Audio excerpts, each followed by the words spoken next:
For most, sleep paralysis is a terrifying but temporary glitch in the brain's wiring, a waking nightmare explained by science. For Dr. Ben Carter, an overworked medical resident, it was a familiar annoyance.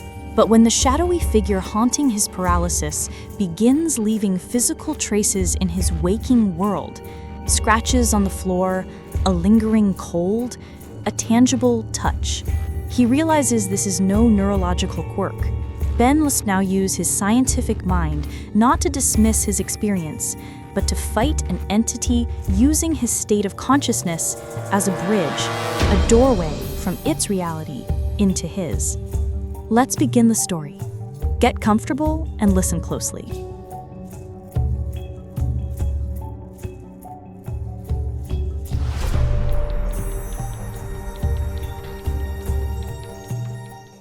The hospital was a symphony of controlled chaos, and Ben Carter was its most exhausted conductor. The 28-hour shift had bled into a 30-second, a smear of fluorescent lights, the rhythmic beep of monitors, and the metallic tang of blood and antiseptic. He moved on a cocktail of caffeine and sheer willpower, his brain a fog of differential diagnoses and drug dosages. When he finally handed off his last chart to the morning team, the relief was so profound it felt like a physical blow. His apartment was a Spartan, clinical space, a reflection of his life.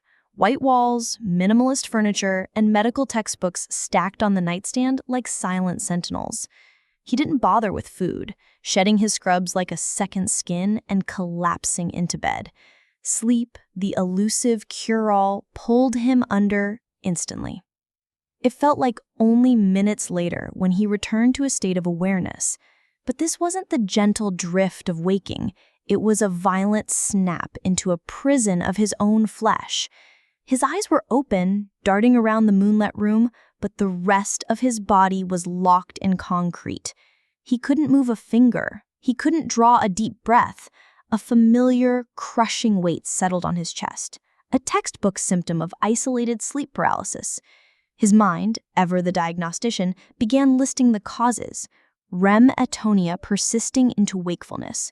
Stress, sleep deprivation, check, and triple check.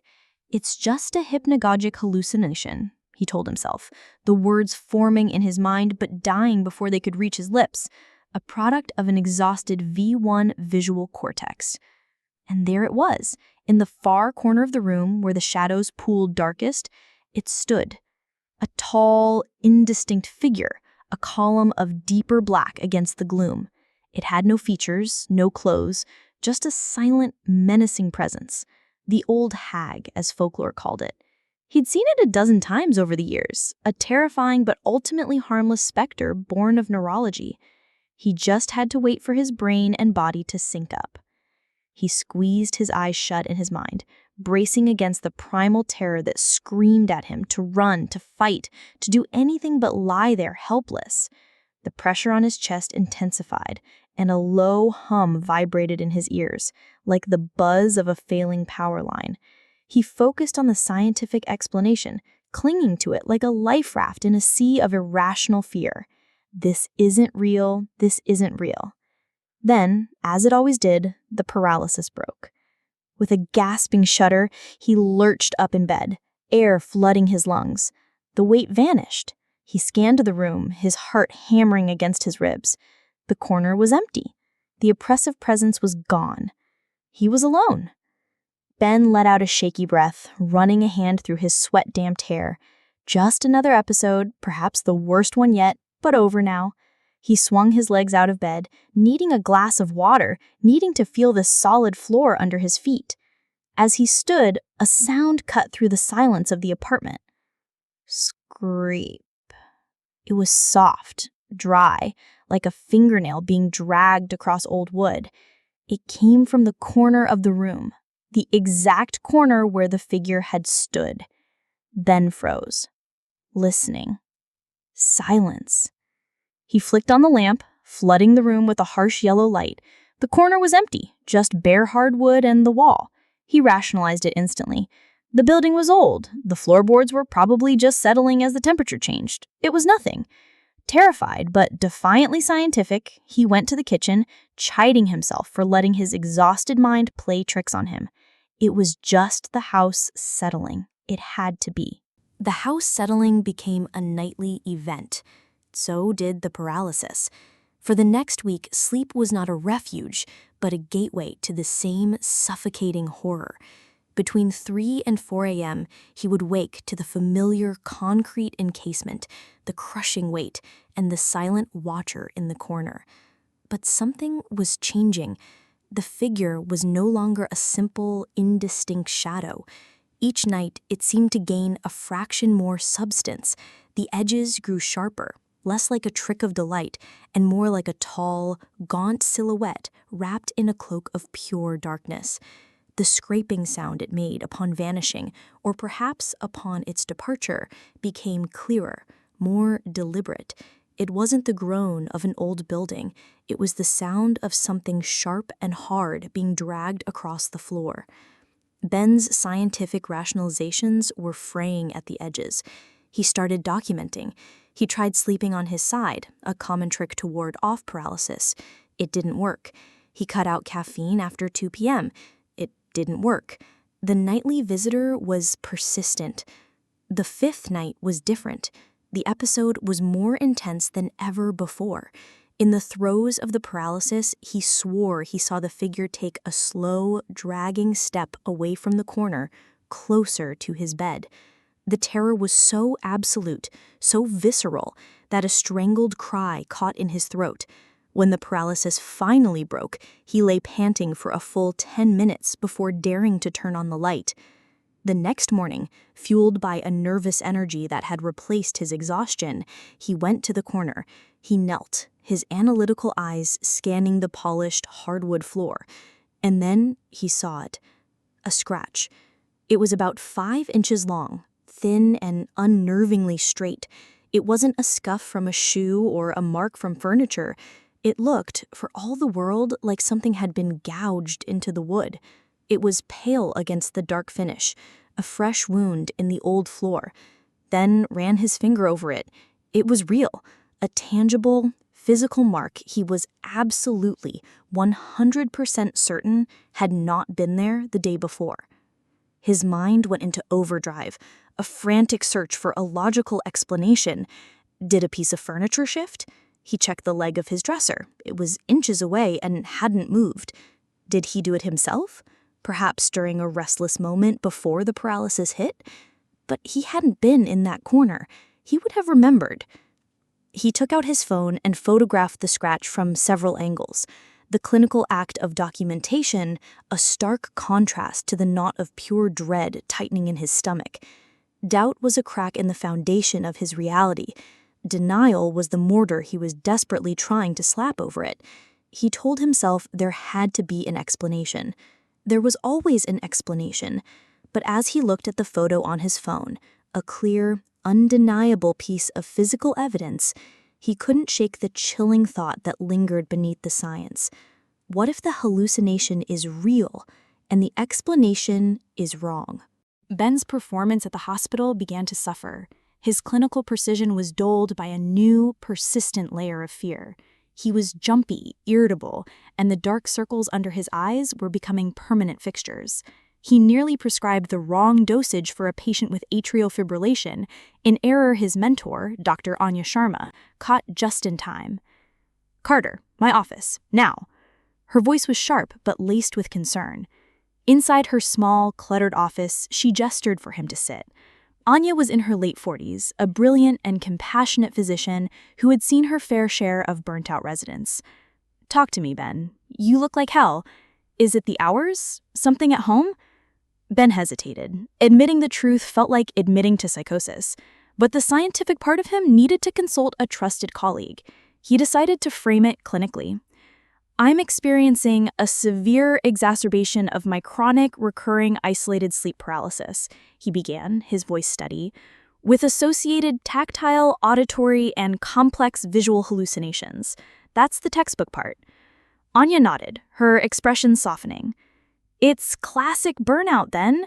Your nervous system is fried. We can get you a temporary prescription for a sleep aid, maybe schedule a psych eval to manage the stress." "That's not all," Ben interrupted, pulling out his phone. "For the past 2 weeks, I've been finding corresponding physical phenomena." He showed her the pictures of the scratch mark. "This appeared in the exact spot I hallucinate the entity standing. This morning," his voice trembled slightly, "the medical textbook on my nightstand was on the floor when I woke up. And my smart thermostat, I checked the logs. During my last episode, the temperature in my bedroom dropped 6 degrees in under a minute, then returned to normal the moment the paralysis broke. The HVAC wasn't even on." He looked at her, his eyes pleading for her to see the logic, the data. Anya studied the photos, her brow furrowed. She was a woman of science, and her skepticism was a professional shield. "Ben, this is concerning, but not the reason you think. There's a phenomenon called automatism, often linked with parasomnias. It's possible you're experiencing a brief episode of REM sleep behavior disorder before or after the paralysis. You could be acting out parts of your dream or hallucination. You might have made the scratch yourself, knocked the book off, and your mind, wanting to make sense of it, is creating a narrative around the figure." Her explanation was perfect. It was logical, it was medically sound, and it made Ben feel completely, utterly insane. "I wasn't moving, Anya. The entire point of sleep paralysis is that you can't move. The mind is a powerful thing, and yours is under immense strain. I'm ordering a full panel sleep study for you at the hospital. Let's get some real-time data, an EEG, EOG, EMG. We'll see what's really going on in your head." Ben felt a wave of invalidation wash over him. She thought he was losing his mind, but he couldn't refute her logic, not completely. And a new symptom had started, that he dare not mention, not yet. A faint, unpleasant smell that lingered in the air after the figure vanished.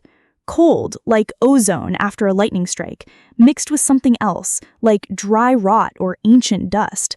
A smell he knew with chilling certainty was not coming from his own exhausted brain. Defeated but not convinced, Ben dove into research. He went beyond the standard medical databases like PubMed and UpToDate. He found himself in the digital back alleys of the internet, exploring forums on parapsychology, articles on fringe science, and digitized archives of folklore. He read countless accounts of sleep paralysis demons, the old hag of Newfoundland, the mare of Germanic legend, the jinn of the Middle East. They were all the same: a presence, a pressure, a paralysis. But then he found it. An obscure, out-of-print book by a parapsychologist from the 1970s. The author theorized that the specific neurological state of sleep paralysis, a mind fully conscious but detached from a sleeping body, could act as a perceptual window. He claimed it was a thinning of the veil, a moment where the human brain, tuned to a unique frequency, could perceive states of reality or even entities that coexist with our own, normally invisible. He called the entity the threshold figure, a being that existed on the threshold of perception. The theory resonated with a terrifying harmony. It wasn't that his brain was malfunctioning and creating a figure. It was that his brain was malfunctioning and perceiving one. That night, the episode confirmed his growing horror. The paralysis seized him, and the figure appeared. It was no longer in the corner. It was at the foot of his bed, and it was disturbingly tangible. He could see a texture to its form, like dry, cracked leather or charred wood. The air grew frigid, and for the first time, he could hear it. A faint, slow, raspy sound, like air being drawn through desiccated lungs. Then it moved. It didn't glide, it walked. Slowly, deliberately, it lifted a long, thin leg and took a step towards his bed. He felt the floorboard under the rug give a distinct, audible creak. A physical weight, a non-physical entity with physical weight. The contradiction was enough to make his mind scream. The sleep study couldn't come soon enough. Ben checked into the hospital's sleep lab, a small, sterile room that felt more like a laboratory than a bedroom. A technician methodically attached a web of electrodes to his scalp, face, and chest. EEG to measure brainwaves, EOG for eye movement, EMG for muscle activity. A sensitive temperature sensor was placed on the nightstand, and a high-fidelity microphone was set up in the corner. He felt a sliver of hope. Data didn't lie. Tonight there would be answers. As he lay back, the wires tethering him to the machines, he felt like a specimen under a microscope. He closed his eyes and prayed for sleep. And for the first time in his life, he prayed that his visitor would show up. The next afternoon, Dr. Sharma called Ben into her office. The results from the sleep study were spread across her desk. Her face was grim, her usual professional composure replaced by a look of profound unease. "Well, the EEG confirms it," she began, not meeting his eyes. "You entered REM sleep, and then your brainwaves show a textbook pattern of wakeful consciousness, while the EMG confirms total muscle atonia. Classic sleep paralysis. The audio picked up nothing but your own strained breathing and a spike in your heart rate to 160. Your brain is registering extreme fear." Ben's heart sank. It was all in his head after all. "However," she continued, her voice lower. She slid a graph across the desk. "There are 2 data points that are anomalous." She pointed to a line on the chart. "This is the log from the ambient temperature sensor. At 3:17 a.m., the exact moment your fear response peaked on the EEG, the sensor registered a sudden, localized temperature drop of 14.8 degrees Fahrenheit. It lasted for 2 minutes and 12 seconds, then shot back up to the room's baseline. The hospital's HVAC system logs show no changes. There is no scientific explanation for this." She then pushed a second printout towards him, this one a spectrogram from the audio recording. "And this, during that same 2-minute window, our most sensitive microphone picked up a sustained burst of infrasound, a frequency just below 20 Hz, beneath the threshold of human hearing. It's not equipment hum. It's a distinct, fluctuating signal. It stopped at the exact moment your paralysis broke." Anya finally looked at him, and for the first time, he saw not a skeptic, but a fellow scientist confronted with the impossible. "Ben, I can't explain this. This is objective, physical data. It's not proof of a ghost, but it's proof of a physical anomaly that coincided perfectly with your neurological event." The validation was cold comfort. It was real. It was all real. In that moment, the terrifying hypothesis clicked into place in Ben's mind, a synthesis of fringe theory and hard data. He looked at Anya, his voice barely a whisper. "It's the somnus. That's what I'm calling it.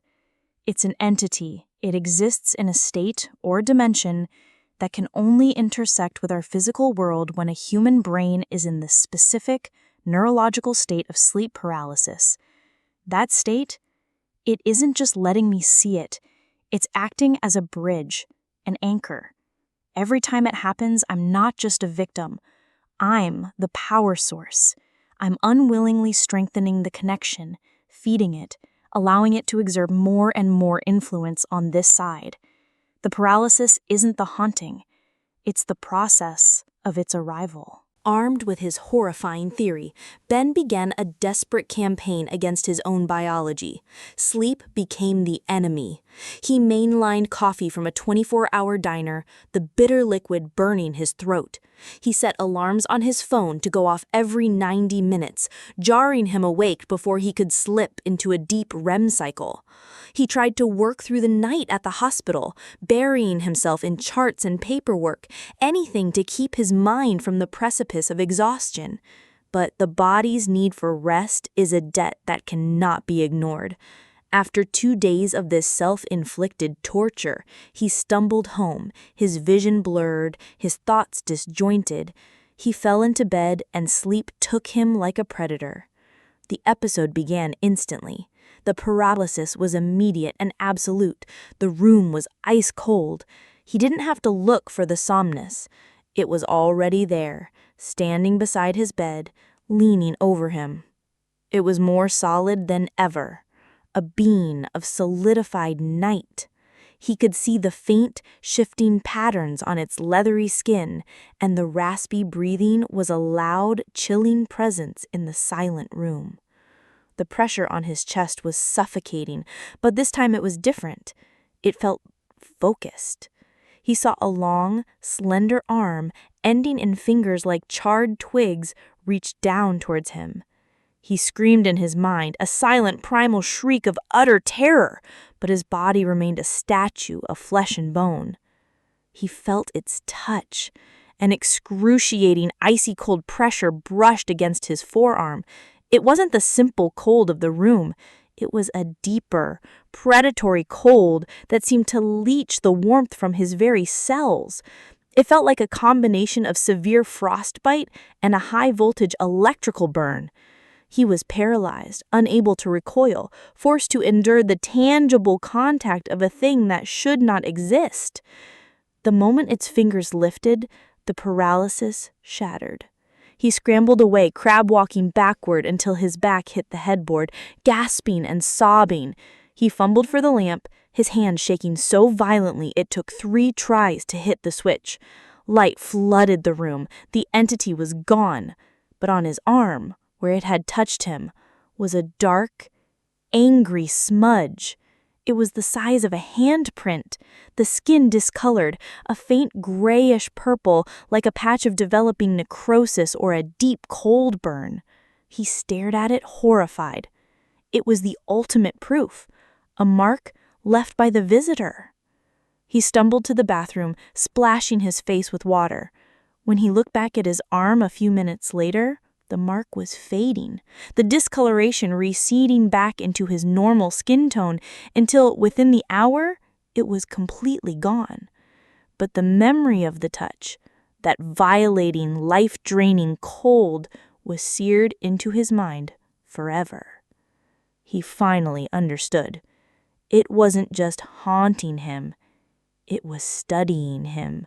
It was learning about physicality, about interaction, about the rules of his world, and its goal, he now knew with chilling certainty, was to cross the bridge of his consciousness completely, to stabilize itself, to achieve a permanent physical form in his world, and he was the door. Desperation forged a new kind of clarity. Ben knew he couldn't stop the paralysis. His exhaustion was too deep, his body too broken. Fighting sleep was a losing battle that only made him a more vulnerable target. He couldn't stop the somnus from appearing, but maybe, just maybe, he could fight it from the inside.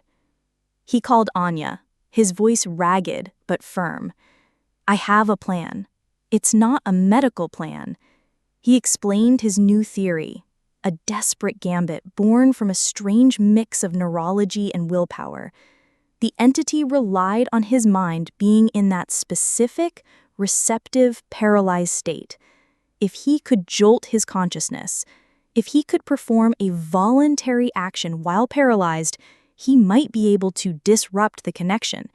It was a technique borrowed from lucid dreaming tutorials. Focus on a single, tiny, controllable muscle. "It's a battle of will, Anya," he said. "Not in the world, but in my own head." Anya was silent for a long moment. "This is uncharted territory, Ben, but be careful." It was the closest she could come to an endorsement. That night, Ben didn't fight sleep. He surrendered to it, but with a purpose. He lay in bed, and instead of dread, he felt a cold, sharp resolve. The climax was not a physical fight with a monster, but a mental war for control of his own nervous system. The paralysis descended like a shroud. The cold seeped into the room. The raspy breathing started, closer than ever. He opened his eyes. The somnus was leaning directly over him, its featureless face inches from his own. The pressure on his chest was a crushing, physical weight, stealing his breath. It was more real, more solid than it had ever been. He could smell the dry rot, the cold ozone. It raised its hand, the long, burnt-looking fingers reaching for his face. Ben ignored the terror. He ignored the suffocating pressure. He ignored the impossible creature invading his reality. He funneled every ounce of his consciousness, every scrap of his willpower, into a single, defiant point of focus, his left pinky finger. Move. He felt an immense, tangible resistance, a wave of psychic static pushing back, trying to keep him passive and receptive. The somnus seemed to hesitate, its form flickering for a split second, as if his focused intent was painful, a discordant note in its symphony of terror. Move. He pushed harder, pouring his identity, his sanity, his very being into the neural pathways leading to that one tiny digit. The mental strain was agonizing, a silent scream of effort in the prison of his skull. The creature's hand was almost upon him. With a final convulsive surge of will, his finger twitched, a tiny, barely perceptible jerk. The effect was instantaneous and violent. The moment Ben achieved voluntary muscle movement, the bridge didn't just fade, it shattered. The somnus recoiled as if struck. It didn't vanish. It let out a silent, psychic shriek of pure frustration that echoed in Ben's mind, and then it violently collapsed in on itself, imploding like a corrupted digital file being deleted from existence. The pressure on his chest vanished. The unnatural cold receded in a rush.